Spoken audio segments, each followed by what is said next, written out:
Yeah, kind of looking back at the game on Saturday, a good team win. You know, you can never take it for granted. Obviously, there's a lot of things that we can improve on. You know, sometimes, you know, just like kind of the frustrations of trying to get it right and the constant pursuit of trying to get it right kind of gets the best of me at times where I was kind of in a grumpy mood at the end of that game. But you should never take it for granted. You know, it was a great team win. You know, I thought our defense played phenomenal. They did. When you look at it, the intensity that they played with, the edge, the demeanor, you know, they were very disruptive. They made a lot of plays. They held them to, like 160 yards of offense, which is pretty impressive. But, you know, offensively, it shows the ability of what we can be. You know, the explosive nature in that first half of, you know, having, you know, about 360 yards of offense and 24 points, and we still left some out there. You know, it just shows what we're capable of doing. You know, what we got to fix on offense is the consistency of where we're at. You know, and that's something that's been addressed. You know, you go into this week, you're playing a very quality opponent. Like real football starts in my mind with conference play, and you guys know how the Sun Belt is. You guys watch it every week. You see how insane it is. Like it's not just the Sun Belt. I think college football in general is pretty wild, but. Just overall, though, you're playing a team that is probably one of the better teams out there. You know, they're receiving top 25 votes, the number 3 defense in the country. They're roughly around a top 25 offense. They've got explosive players. They've got great depth. You know, they've done a really good job at that program. They know how to win. You know, you watch that App State game, they're down 28-3, and they didn't panic. They didn't waver. They just kept playing. They could rattle off 29 points to win 32-28. And you know, it just shows you that they know how to figure it out and they know how to win. And you just kind of look at who they are. You know, they're very aggressive on defense. They're going to blitz and blitz and blitz and play man and cover 3 and mix looks up. And they're very disruptive. I think their D-line linebackers are really good. You know, they get off blocks really easy. They're very disruptive. Their defensive backs play man the entire game almost because they got a lot of confidence in those guys. So there's a reason why they're averaging just around 200 yards a game. They're number 3 defense in the country, and it's going to be a great challenge for our offense. You know, and you know, you look at what they are on offense. They're very multiple in terms of, you know, just all the presentations you're going to get and motions and shifts, and you know, they're going to test you the entire game. You know, they're going to be one kind of style of offense for the first couple drives, and they'll come out and they'll RPO you the next drive and be a little bit more spread, and you're going to have to defend everything. They got a great quarterback, was Conference Player of the Week last week. He's made a lot of plays. You know, I think the running backs might be the best 3 we've seen all year. I think they're really good, and their tight end is probably one of the better ones we've seen all year too, in terms of just, you know, his playmaking ability, especially in the pass game. He's great in the pass game. Their O-line and receivers are very experienced. You know, they're solid across the board. If you're trying to find weaknesses, there's not really any. You know, and I think Coach Signetti's done a great job in terms of just how they play, the toughness side of it, how efficient they are, and they don't make many mistakes, and that's why they're winning games. And you know, you know, in order for us to compete against these guys, we've got to play to, you know, the level of intensity and the aggressive nature that they are, and we have to be efficient. You know, we can't be making the mistakes and have the inconsistency that we've shown. And it's going to be a great atmosphere. You know, it's a sold-out crowd. You know, supposedly a hurricane's coming. Who knows? I've been in that area. I've lived in that area. You know, sometimes the hurricane hits, sometimes it hits land and shoots in another direction. So we'll just kind of play that one by ear, but we'll be ready for rain. We'll be ready for the environment. It's going to be a great challenge for our team, and we're looking forward to the opportunity. So from that being said, questions? 34-0 win, and you even said it yourself, you still weren't that satisfied after that game. Is it because you know the standard has to be higher going into conference play? 100%. You know, you kind of just talking about JMU. You know, there's not very many deficiencies on this team, and you know, you can't play that inconsistent, you know, in certain areas of the game. You know, and I'm not saying it's you know, like everybody, you know, like it's just, but it's a team game, and we need to elevate the play of, you know, certain individuals in certain areas that we're consistently doing the right thing, because they will expose you. You know, they don't make many mistakes, and when you play teams that do make mistakes, they capitalize on it, and they really kind of run with that score, and they really separate it. And we've got to do a good job at just making sure that, you know, we're getting better on a daily basis and fixing and correcting the mistakes that occurred in the HBU game, and make sure they don't come again. And you know, this is a tough conference. I think James Madison's receiving those top 25 votes, and rightfully so. And we've got to play a lot better and a higher level to be able to compete against these guys which I think we can compete against them, but we know we got to make sure that we're consistently doing the right thing. You mentioned how good their running backs are, but their run defense is also one of the best as well, and you've been trying to establish the run a little more the last few games, getting more 50-50 split between Perry and Hill. Is that going to be another emphasis this week, despite that tough opponent coming up, to start to establish the run? Yeah, no, you have to. You have to establish a run versus these guys. They contest everything. They're man press, so you've got to be able to win the one-on-ones when you do throw it, and then they're pretty successful at winning those. And I thought App State hit them early on some, and then throughout the course of the game, they just naturally won those battles, and that's how they kept getting the ball back. They got a few turnovers, and they capitalized off of that as well. And so we've got to establish the run game. We've got to be able to kind of dictate the pace of play and kind of keep them off guard, because I think when they know what's going on, they tee off on you pretty well. And you look at how they played Middle Tennessee State, which is they beat Miami last week, and they got after them, and they dominated that game from the start to the finish, and then you go into a pretty hostile environment in Boone, North Carolina, and App started quick and were making plays, and they just kept chipping along and playing with intensity and a toughness and a physical edge, and got them back in the game. So we got to establish a run. We got to play. We got to be able to match their intensity, and we've got to be able to stay on the field. What we did in the first half for Houston Baptist was pretty solid, in terms of making plays and staying on the field and converting our critical downs. But in the second half, we can't play that way. If not, it'll be a long, long night for us.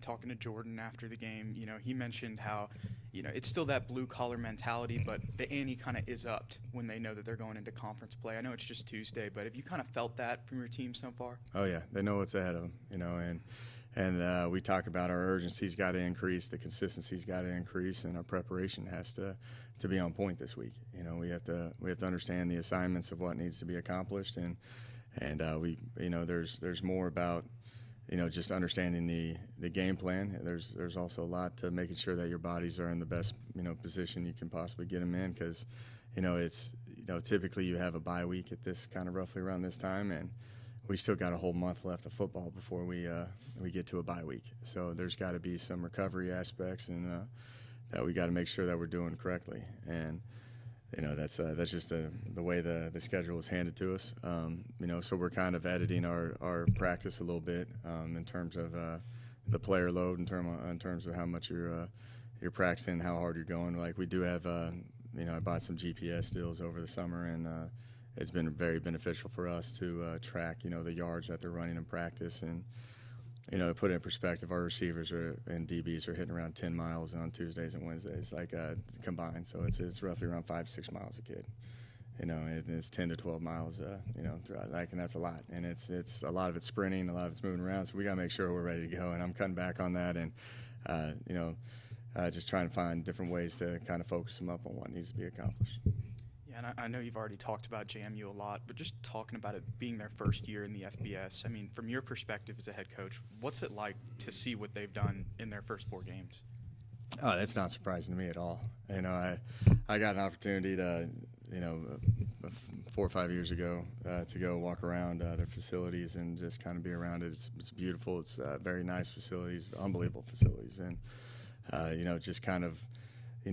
Got to play them when I was at West Virginia in 2012, and that was one of the tougher FCS opponents that we had ever had to go up against in West Virginia. And they had NFL draft picks on their team. They got NFL draft picks on their team right now, and it's not surprising to me at all, because they've got great facilities, they got great depth, they've got a great location, they got great support, and they know how to win.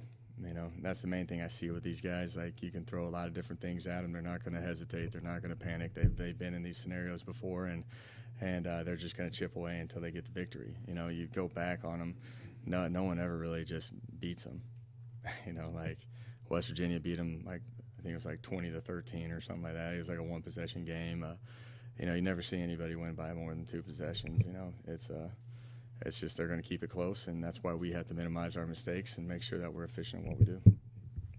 Coach, early in the game, first possession, I think it was second or third pass for Hatcher was intercepted. But he rebounded very well from that. And had one of his better games for you to close things out. What did you make of his ability to put that mistake behind him?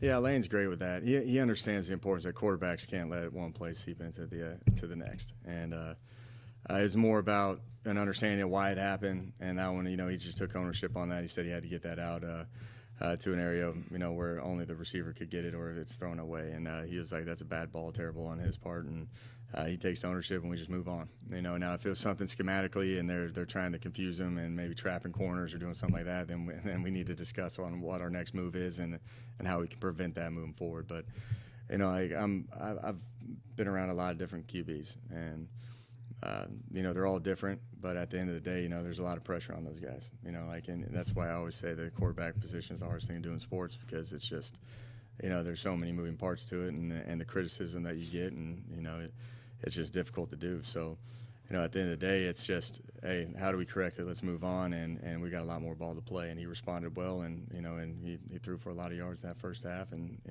was moving the ball successfully. The first 3 games of the year, Ashton Hawkins was the primary target. Him having a great season, but at the same time, you were challenging your outside receivers to make plays. You look back at this past Saturday, Javen Banks had a couple of 40-yard catches. Marcel Barbie had easily his best game of the season. How do you feel as if they responded to the challenge you laid out to them?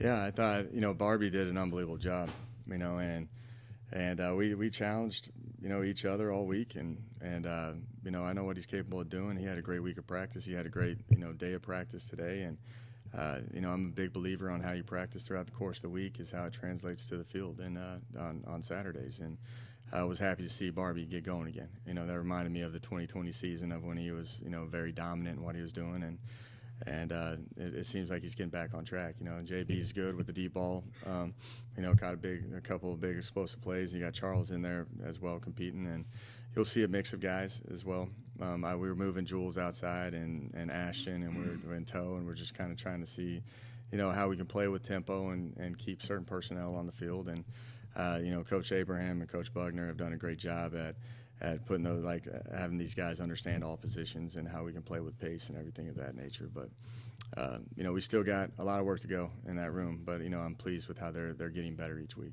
Can you describe the moment that you had with Marcel after he scored his touchdown? I think he handed you the ball and you spiked it on the sidelines. Yeah, that's my fault right there because you never negotiate with Barbie. I can tell you that. It was just all a joke in passing, and we were doing the catwalk and we walked into the stadium, and he was like, "What touchdown celebration am I going to do today?" And I told him if he's going to do one, he's going to pay for it on Tuesday. And as a joke, I said, "Just bring it to me and I'll spike it like what Gronk does." And he literally scored. He did the Conor McGregor and ran to me and handed me the ball, so I had nothing else to do except spike it at that point. So. I didn't think that was ever going to happen. I thought it was a complete joke, but he took it completely serious at that point. So, but I think a lot too is going back and forth, and challenging him. And Barbie and I have known each other for a while now, and we've got after it, a lot and challenged each other, and I think it's just kind of a love deal that.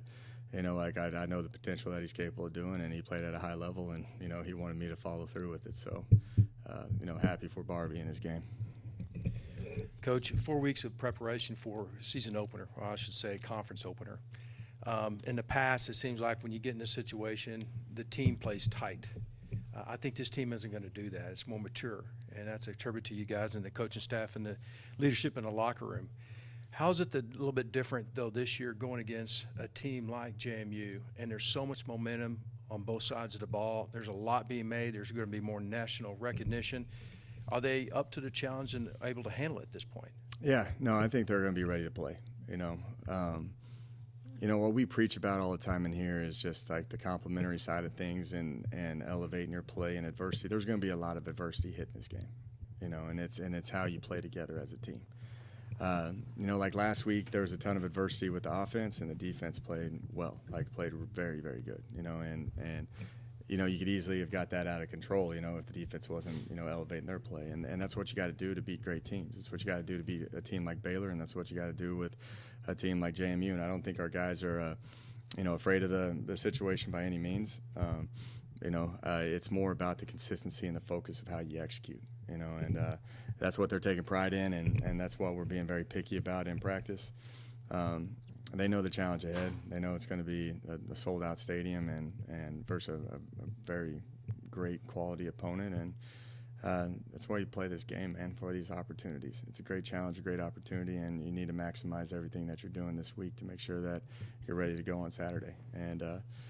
And you better bring everything. We always talk about like emptying the tank, and it's not just about playing hard. It's also emotionally and the energy on the sideline, and when bad things happen, don't let it seep into the sideline, and don't have that kind of negative vibe that just really is contagious. And it's more about just making sure that we're chipping ahead and worrying about the next play and getting everybody focused and locking back in.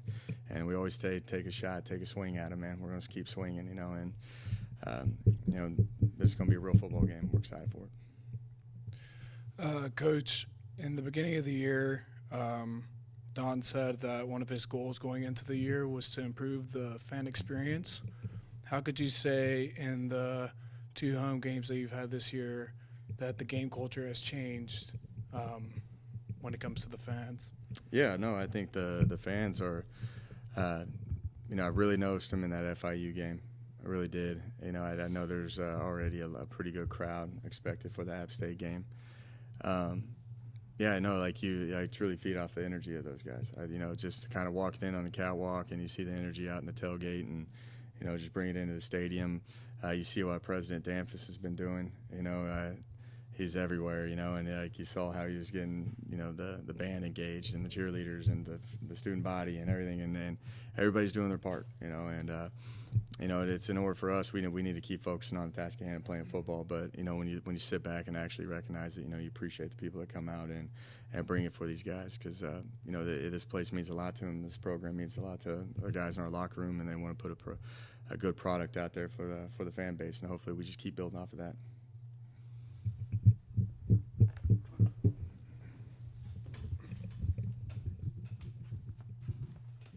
2-0 at home, but 0-2 on the road. How do you bottle that the home atmosphere and bring it with you on the road and kind of get that 0-2 monkey off your back?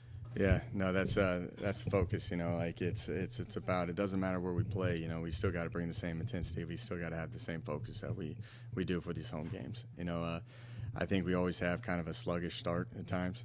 Offensively, we didn't score to the second quarter, and really both, I guess, the Nevada and the Baylor game. We got to start faster. We got to be able to really pick up our third quarter, especially on the road. That's how we've talked about it in here. You've asked that question before, and it's something that we got to make better adjustments. We got to make sure that we're ready to hit the field running right when we come out at halftime as well. So.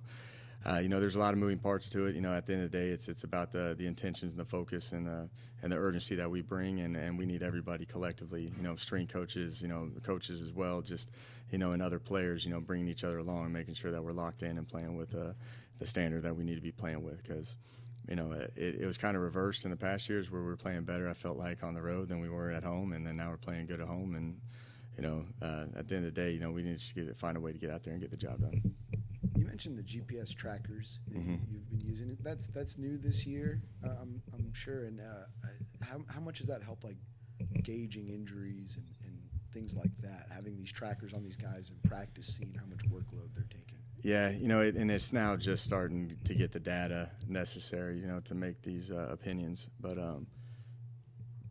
it's every school I've been at's had them, and it's really important, for especially the bigger guys, when you had guys like Mike Evans or those tight ends, that are bigger guys that are running, just nonstop. I'm not saying you're hitting, 10 to 12 miles, in your Tuesday, Wednesday practices. And, over the course of a season, that wears down. That wears you down a lot, and that's where you prevent the soft tissue injuries. And when we finally got a baseline of our kids. So now you can see, all right, hey, his workload is really high, and, you might need to tone it down a little bit on him, because I don't know if his body can take it at this point, and that's where you kind of get, like, you get guys like Ashton that can run for days and never, get hurt. But then, like, there's a lot of guys that you got to focus on those things. And Coach Damon, Coach Harrington, our strength coach, is awesome with it. We had it at Cal back in 2016, and I had it back at West Virginia and Texas A&M, and it's very important because there's a lot of work that goes into it. It's a long season, and you need to know all the information about what the body can take, and that's been a really good little, like, they finally found another company that can really support us, and and a lot of schools are starting to dive into it now, which that the stuff gets pretty expensive now. It does, but it's very important in what we're trying to accomplish. I saw Evan Lavelle out there in warm-ups before the game, not wearing a boot. Seemed like he was moving a little bit with the lineman, obviously not dressed out. But how close is he to coming back? He went today. I don't know if he's ready or not yet. I need to go back and look at that. But it's easing into it. He is. We need him to get back, because we got a long road ahead of us, and like everybody else does. But you're going to need as many bodies as you possibly can, when you go through this conference. And I think the thing with him is he's very competitive, and he wants to get out there now. We got to gauge him on just making sure that he's doing the right thing and not doing anything to hurt it even worse than what it is, And but he did go out there today. I'll probably know more about that, later in this week. And on the last game, you mentioned Castillo moved back to tackle, where we've kind of seen him before. Silence Robinson in at guard. Is that, you think that'll stay put that way, or is it still kind of in flux on that side of the offensive line? Yeah, no, it's still the same, of what we started off the year. But, like, if you're going to bring Evan in, then you can move Alex out, and you can move some guys around. I feel comfortable, with Jaden Smith, Silas Robinson, and, with Evan getting back, and you have Alex, like, you can move those guys around pretty good, like Silas played a lot of center in this past game, and Russell moved to guard, and then you got two centers right there. It's all about, too, the defense that you're going up against.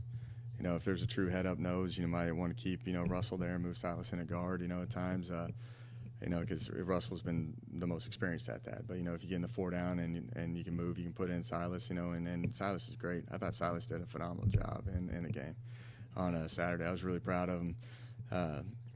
He's going to end up being a coach one day. His dad just got his 200th win at Yoakum High School over the weekend, and so we're fired up for that. But, it's those guys that just love to play football and communicate. It makes you feel a lot comfortable as a coach because, he's going to give everything he's got. He's going to make his adjustments and calls, and it allows you to move everybody else around freely.